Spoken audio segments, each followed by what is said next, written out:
मैं स्वागत करती हूँ आप सभी का। मेरा नाम सुनीता है। पिछले वीडियोज़ में मैंने स्मॉल बिग का डिफ़रेंस करवाया था व बच्चों को नंबर कंसेप्ट भी सिखाए थे। अब बच्चों को नंबर कंसेप्ट को सिखाते हुए जोड़ को सिखाने की कोशिश करेंगे। आज मेरा टॉपिक एडिशन है, अर्थात जोड़ करना। शुरू में बच्चों को जोड़ सीखने में दिक्कत आ सकती है, परंतु हम उसे पढ़ाई वर्ड यूज ना करते हुए चलो खेलते हैं व खेल खेल में एडिशन सिखाएंगे। ये केवल बच्चों के लिए नहीं है, ये मेथड टीचर्स, पेरेंट्स के लिए भी है, जो बच्चों के साथ अप्लाई करके करवा सकते हैं। हम नंबर कंसेप्ट से शुरू करेंगे, जो कि बच्चों को आता है, तो बच्चा मोटिवेट होकर जल्दी से आंसर देगा। तो उसी को आगे करवाते हुए मैं एडिशन करना सिखाऊंगी। सबसे पहले मैं बच्चों को बताऊंगी कि एडिशन का मतलब क्या होता है। एक लाइन के साथ दूसरी लाइन को जोड़ना। हम किसी चीज को उसमें और चीज मिलाकर इकट्ठी कर देते हैं तो उसको जोड़ना कहते हैं। बच्चे को मैं उंगलियों से एक हाथ की एक उंगली दिखाते हुए और दूसरे हाथ की दूसरी उंगली दिखाते हुए बताऊंगी। बच्चे से पूछूंगी कि ये गिनो कितनी है। बच्चा बताएगा एक और दूसरे में बताएगा दो।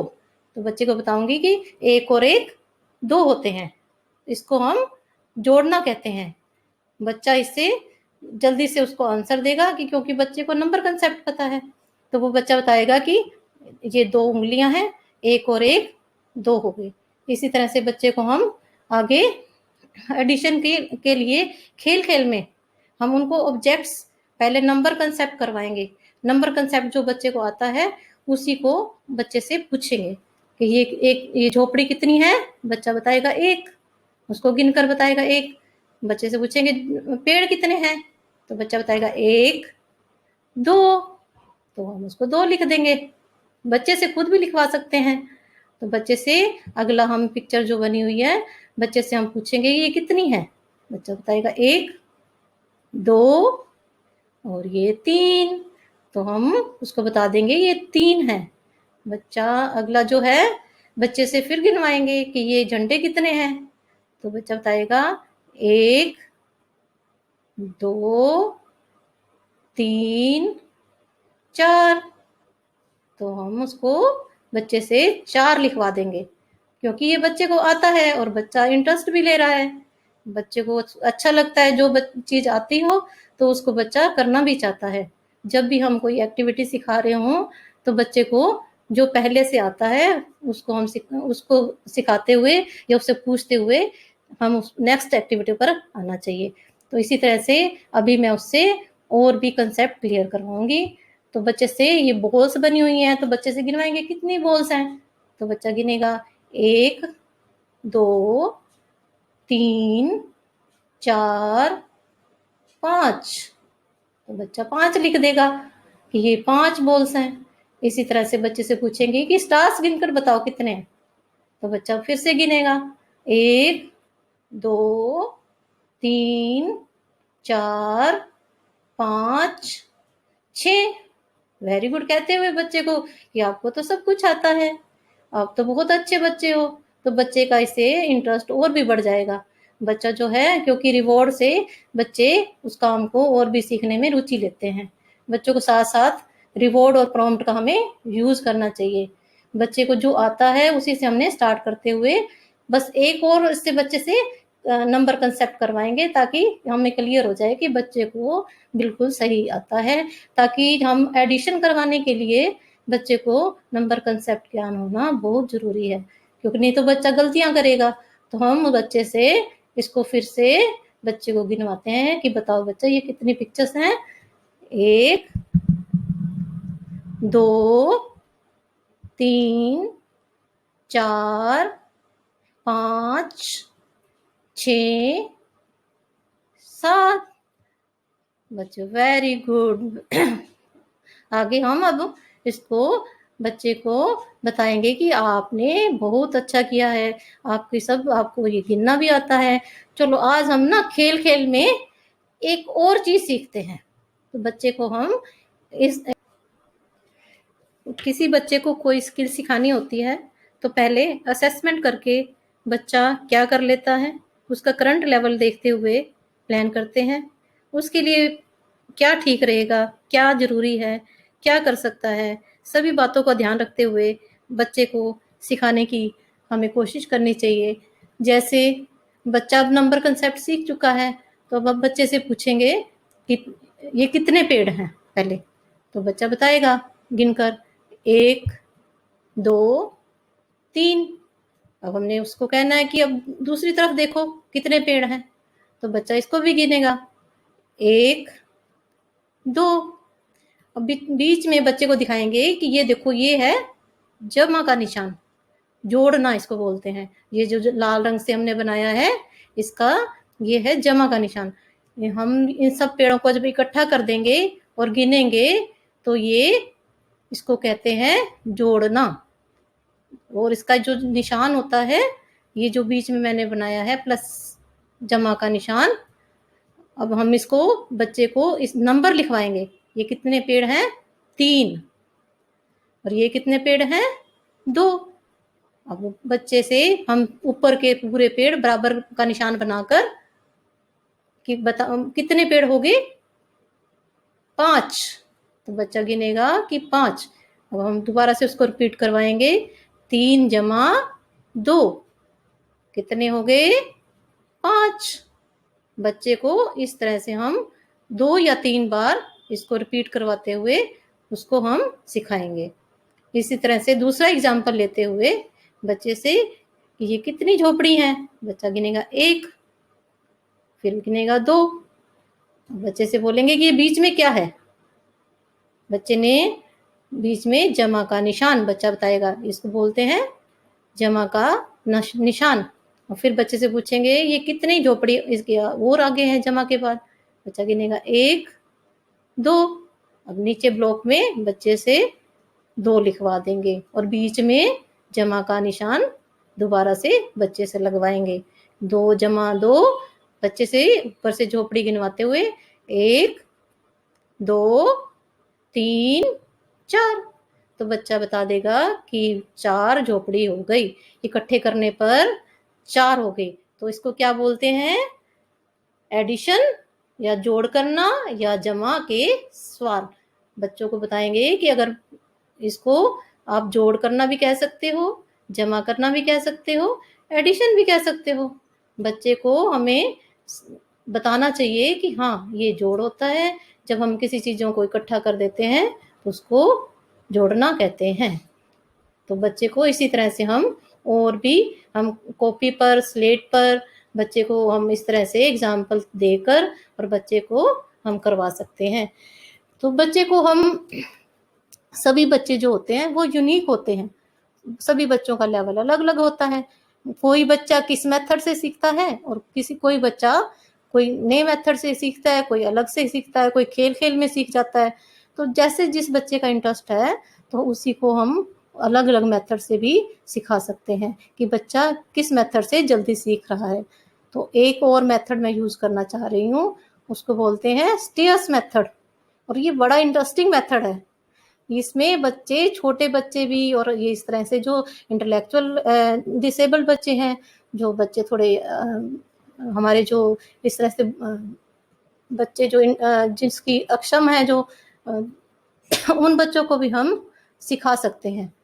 अब जैसे हमने 0 से कोई भी स्टार्ट करना है, स्टेयर्स बनानी है, ये ऊपर की तरफ जा रही हैं 0, 1, 2, 3। बच्चे को जो आता है उसको हमने 10 तक उसकी काउंटिंग करवा दी और स्टेयर्स बना दी।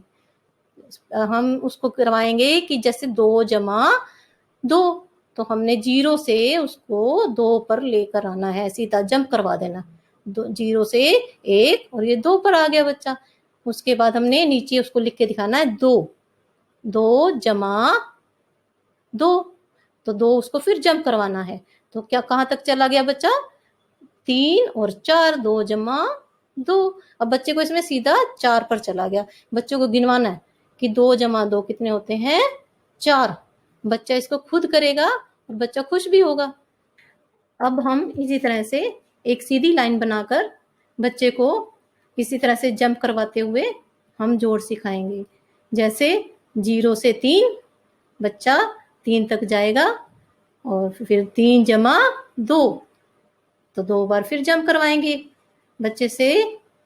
2 बार जंप करवा दिया। अब 3 जमा 2 नीचे लिखेंगे और बच्चे को दिखाएंगे कि 3 जमा 2, बच्चा बताएगा कि 5 हो जाते हैं। तो इसको हम क्या कहते हैं, इसको जोड़ना कहते हैं। तो बच्चा इससे खुश भी होगा क्योंकि बच्चा उसको कर पा रहा है, अपने आप से उसने किया है। तो बच्चे को हम वेरी गुड, शाबाश कहते हुए बच्चे को हम अगला मेथड सिखाएंगे। बच्चे को हम इसके बाद डॉट्स के थ्रू, जो कि बच्चा कॉपी पर, स्लेट पर, ब्लैक बोर्ड पर, शीट्स पर, किसी स्केच से, किसी चीज से भी बच्चा सीख सकता है। जो जिस बच्चे को इंटरेस्ट हो उसी तरह से हम सिखा सकते हैं। अब जैसे बच्चे ने 2 डॉट्स बच्चे को बनाकर दे दी, तो बच्चा लिखेगा 2 और 3, 2 जमा 3 कितने हो गए? 1 2 3 4 5, 5 हो गए। तो बच्चे से हम इस तरह से ऊपर नंबर भी लिखवा सकते हैं। डॉट्स के साथ साथ 2 डॉट्स हैं तो 2 लिखवा दिया, और 3 डॉट्स हैं तो 3, 3 और 2 जमा 3 5। आप इसी तरह से अपने बच्चे को, ये बच्चों के लिए ये होमवर्क है। दूसरा जो सवाल है, इसको बच्चों को आप एक बार रोक कर और बच्चे को दोबारा से आप घर पर करवाएं, ताकि आपको पता चले कि बच्चा हाँ सीख भी रहा है या बच्चा अभी उसको उसमें दिक्कत है। तो आप बच्चे से इस तरह से एग्जाम्पल और उसको देकर और घर पर सिखाएं। अब अगला मेथड भी हम आते हैं। बच्चा डॉट से सीख गया तो हम बच्चे को सिखाएंगे लाइन से। बच्चे को ये कितनी लाइन्स है, 1 2 3 4, 4 नंबर लिखवाएंगे। बच्चे ने 4 लिख दिया। अब नीचे कितनी लाइन्स हैं, 1 2 3, तो बच्चे ने 3 लिख दिया। 4 जमा 3। अब बच्चे से सारी लाइन्स इकट्ठे गिनवाते हुए 1 2 3 4 5 6 7, बच्चे से नीचे 7 लिखवा देंगे और बच्चे को बता देंगे कि 4 जमा 3 7 होता है। बच्चे को हम इस लाइन्स को बच्चे से कटवा कर भी करवा सकते हैं, या बच्चे से हम इसको टिक करवा के भी करवा सकते हैं कि टिक कर लो बेटा जो जो गिनते जा रहे हो, कि ताकि कोई लाइन रह ना जाए, नहीं तो आपका सवाल इससे गलत हो सकता है। तो बच्चे को हमें साथ साथ ये सारी टेक्निक्स बतानी पड़ेंगी। और बच्चे को हमें जो भी है हम धीरे धीरे फेडिंग टेक्निक भी करेंगे, क्योंकि बच्चे को अब जैसे लाइंस है, बच्चे को आगे आगे लाइंस बनाना और फिर बच्चे को करवाना, उसमें टाइम भी ज़्यादा लगेगा। बच्चे को हमने धीरे धीरे हमने इससे सीधा हम नंबर्स पर लाएंगे। इसी तरह से बच्चे को जो ये सवाल है दूसरा, इसको आपने घर पर करवाना है और बच्चे को चेक करना है कि बच्चे को ये समझ आ गया या नहीं। अब हम नेक्स्ट मेथड पर चलते हैं, एडिटिंग द नंबर्स, जो भी मैं बात कर रही थी। क्योंकि स्कूल में जो टीचर्स हैं या बच्चे जब करने लग जाते हैं तो बच्चे को हम इस तरह से सीधा ये सवाल दे देते हैं। तो अब बच्चा नंबर्स को देखकर बच्चा लाइंस से कर सकता है। हमने जैसे करवाया 2 है तो 2 लाइंस लगवा दें बच्चे से, फिर 2 नीचे है तो 2 और लाइंस लगवा दें। अब बच्चे से हम टिक करवाते हुए कि 1 2 3 4, अब हम नीचे बच्चे से 4, हम 2 और 2 4 होते हैं, इसके नीचे हम 4 लिख देंगे। इसी तरह से हम एक मेथड और यूज कर सकते हैं कि जैसे ऊपर वाला है वो बच्चे को ना गिनवाएं, उसी से अगले नंबर से हम करवाएं। जैसे 6 हम लाइंस ना लगवाएं और नीचे जो कितना है 1, तो 6 के बाद कितना होता है, 1 उंगली दिखाकर कि 6 के बाद 7, तो बच्चा इसको लिखेगा 7, नीचे आंसर लिख देगा 7। तो बच्चा नीचे इस तरह से, बच्चे को हम इस तरह से इस टेक्निक से भी सिखा सकते हैं। बच्चे को हम, जो बच्चे को, सभी बच्चों का लेवल अलग अलग होता है, जो बच्चा जिस स्पीड से सीख रहा है तो हम उस पर वही अप्लाई करते हुए बच्चे को सिखा सकते हैं। हम अब ये बच्चों के लिए होमवर्क है। इसी तरह से बच्चों को घर पर प्रैक्टिस करवाएं, बच्चों की कॉपी पर, बच्चों की स्लेट पर, बच्चों की ड्राइंग शीट पर, बच्चों को ऑब्जेक्ट बनवाकर बच्चों को इसके सभी मेथड से घर पर प्रैक्टिस करवाएं। और यह तरीका सभी को समझ आ गया होगा। अगर कहीं दिक्कत आती है तो वीडियो को रोककर दोबारा देखकर सिखाएँ ताकि बच्चों को एडिशन आ जाए। अब जल्दी से हम मिलते हैं दोबारा नए वीडियो के साथ और मैं आपसे सुनीता अलविदा लेती हूँ और मैं आशा करती हूँ कि आप लोगों को इससे काफ़ी कुछ सीखने को मिला होगा।